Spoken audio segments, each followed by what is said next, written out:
Assalamualaikum warahmatullahi wabarakatuh. Perkenalkan, nama saya Rifki Dinandasi Payung dengan NPM 2552011039. Di sini saya akan menjelaskan tentang materi susunan negara. Materi susunan negara tersebut saya review dari jurnal-jurnal yang sudah saya cari sebelumnya. Di sini yang pertama adalah pengertian susunan negara dalam ilmu negara. Nah, susunan negara atau state structure atau state organization dalam ilmu negara merujuk pada kerangka dasar atau arsitektur yang mengatur bagaimana sebuah negara diorganisir, termasuk pembagian kekuasaan, lembaga-lembaga pemerintahan, dan prinsip-prinsip yang mengatur hubungan antara negara, pemerintah, dan masyarakat. Konsep ini mencakup elemen seperti konstitusi, sistem pemerintahan, yang mencakup monarki, republik, dan federalisme, dan mekanisme kontrol kekuasaan untuk mencegah penyalahgunaan. Tujuannya adalah menciptakan stabilitas, legitimasi, dan efisiensi dalam pengelolaan negara dengan variasi tergantung konteks budaya, sejarah, dan politik. Baik, yang pertama di sini ada Leviathan dari Hobbes dari Journal of Political Philosophy tahun 2020. Menyatakan bahwa negara sebagai raksasa buatan manusia yang dibentuk melalui kontrak sosial untuk menghindari anarki. Susunan negara di sini menekankan kekuasaan absolut di tangan satu penguasa, monarki atau diktator, guna menegakkan ketertiban meskipun beresiko tirani. Yang kedua ada pembagian kekuasaan oleh Locke dari jurnal American Political Science Review 2018. Tercantum pemisahan kekuasaan menjadi 3 cabang, yaitu eksekutif, legislatif, dan yudikatif. Nah, 3 teras politika ini untuk membatasi pemerintah dan melindungi hak individu. Susunan negara liberal ini mencegah nepotisme melalui pemerintahan terbatas, namun perlu disesuaikan dengan konteks lokal untuk menghindari korupsi. Kemudian yang ketiga ada kontrak sosial dari Rousseau dari jurnal European Journal of Political Theory 2019.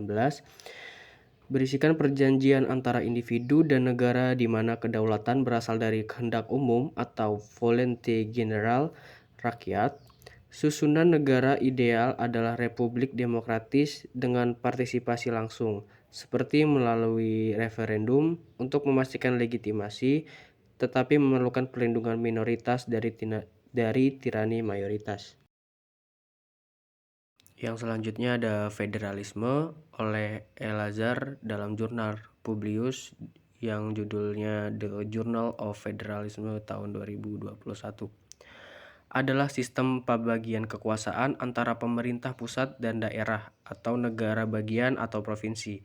Sebagai kemitraan untuk mengakomodasi keragaman, susunan negara federal ini meningkatkan efisiensi dan mencegah sentralisasi. Contoh cocok untuk negara multietnis meskipun bisa menimbulkan konflik kompetensi. Selanjutnya ada pemisahan kekuasaan oleh Ville dalam jurnal International Journal of Constitutional Law pada tahun 2022. Berisikan keseimbangan atau checks and balance antara cabang-cabang kekuasaan untuk saling kontrol. Susunan negara modern ini, seperti di demokrasi liberal, melibatkan pengadilan konstitusi sebagai penjaga, namun rentan terhadap polarisasi politik yang memerlukan reformasi akuntabilitas. Yang terakhir ada kesimpulan. Nah, berdasarkan review jurnal-jurnal, susunan negara melibatkan kerangka organisasi kekuasaan dan lembaga untuk mencapai stabilitas dan legitimasi. Dari Hobbes 2020, negara sebagai Leviathan menekankan kekuasaan absolut untuk menghindari anarki, namun beresiko tirani. Dari Locke 2018 menganjurkan pembagian kekuasaan untuk melindungi hak individu dengan tantangan implementasi di negara berkembang. Kemudian ada dari Rousseau 2019 menekankan kedaulatan rakyat melalui kontrak sosial, ideal untuk demokrasi partisipatif tapi perlu perlindungan minoritas.